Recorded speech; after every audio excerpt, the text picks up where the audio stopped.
By the time Z forces land in northern Borneo on March 3rd, only about 1,000 prisoners are still alive, and they are dying at a rate of nearly 10 per day. One of the guards, Taiwanese-born Toyoshige Kurashima, later describes the scene. Well, maybe 1 in 10 were sort of healthy, but the food situation was terribly bad, and a lot of them were sick. They had malaria and things like that, so they were weak.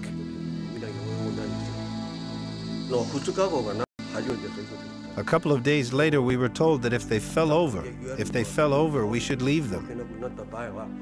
We had to get rid of them.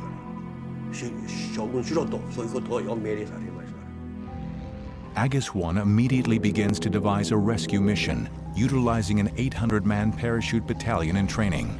Its code name is Operation Kingfisher. In the planning stages for months under the direction of Australian General Sir Thomas Blamey and the Special Reconnaissance Department, but Kingfisher was mismanaged from the start. After months of delays, the operation would never take place. Kurashima was later to be tried for 6 murders and imprisoned.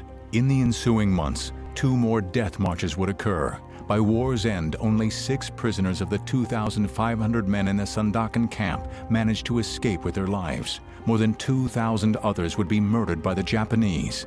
These crimes were a blatant disregard for the 1929 Geneva Convention, which prohibited the mistreatment of prisoners of war. 36,000 Americans were considered military prisoners by the Japanese.